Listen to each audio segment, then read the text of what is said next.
During the last stage of World War II, Tokyo was often attacked from the air. At the city zoo, the keepers, with tears in their eyes, had to kill many of the animals for fear they would run amok in the town if the zoo was bombed directly. This story, called Faithful Elephants, describes how 3 elephants died at the Ueno Zoo in Tokyo at that time.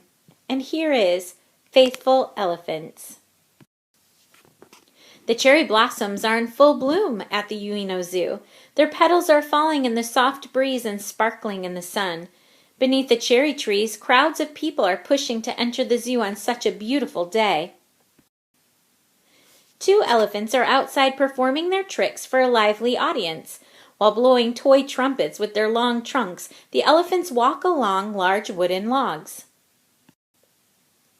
Not far from the cheerful square, there stands a tombstone. Not many notice this monument for the animals that have died at the Ueno Zoo. It is quiet and peaceful here, and the sun warms every corner.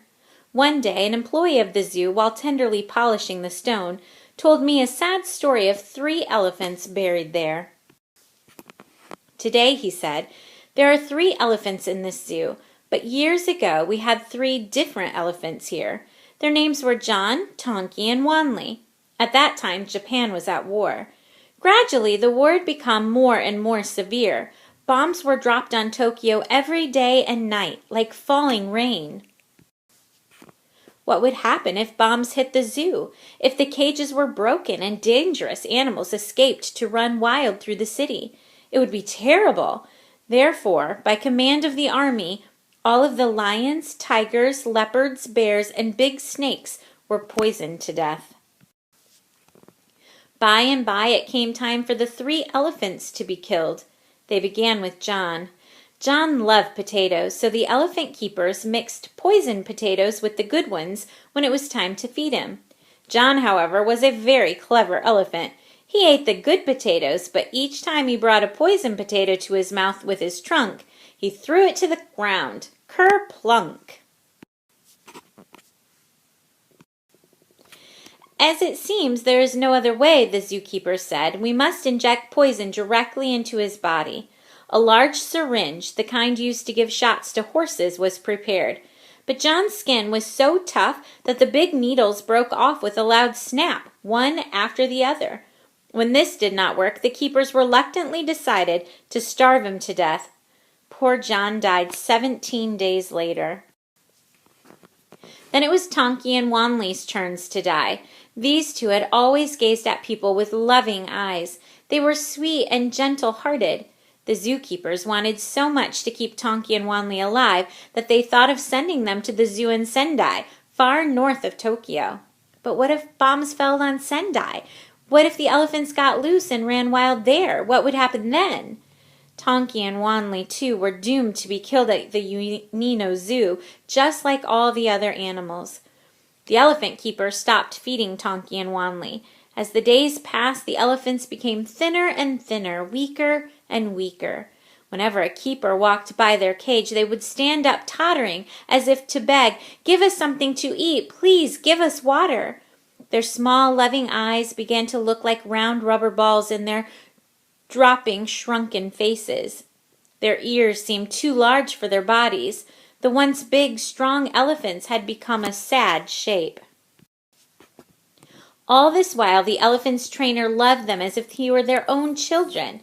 He could only pace in front of the cage and moan, "You poor, poor, pitiful elephants." One day, Tonki and Wanli lifted their heavy bodies, staggered to their feet, and came close to their trainer. Squeezing out what little strength they had left, Tonki and Wanli made their appeal. They stood on their hind legs and lifted their front legs up as high as they could. Then, raising their trunks high in the air, they did their bonsai trick. Surely their friend would reward them with food and water as he used to do. The trainer could stand it no longer. "Oh, Tonki, oh, Wanli," he wailed, and dashed to the food shed. He carried food and pails of water to them and threw it at their feet. "Here," he said, sobbing, and clung to their thin legs. "Eat your food, please drink your water." All of the other keepers pretended not to see what the trainer had done. No one said a word. The director of the zoo just sat very still, biting his lip and gazing at the top of his desk. No one was supposed to give the elephants any food. No one was supposed to give them any water. But everyone was hoping and praying that if the elephants could survive only one more day, the war might be over and the elephants would be saved. At last Tonky and Wanley could no longer move. They just lay on their sides, hardly able to see the white clouds floating in the sky over the zoo.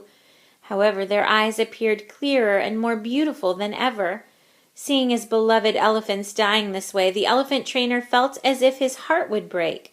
He had no more courage to see them. All of the other keepers felt the same, and they too stayed away from the elephant's cage. Over 2 weeks later, Tonky and Wanley were dead.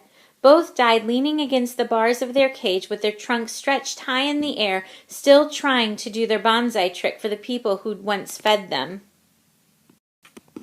"The elephants are dead! They're dead!" screamed the elephant trainer as he ran into the office. He buried his head in his arms and cried, beating the desk top with his fist.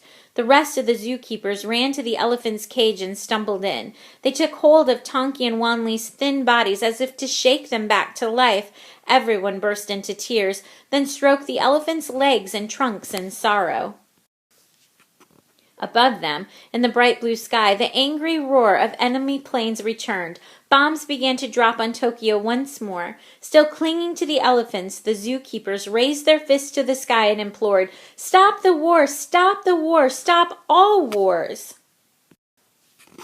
Later, when the bodies of the elephants were examined, nothing was found in their washtub-like stomachs, not even one drop of water. With tears in his eyes, the zookeeper finished his story.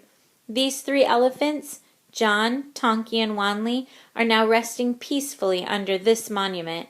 He was still patting the tombstone tenderly as the cherry blossoms fell on the grave like snowflakes.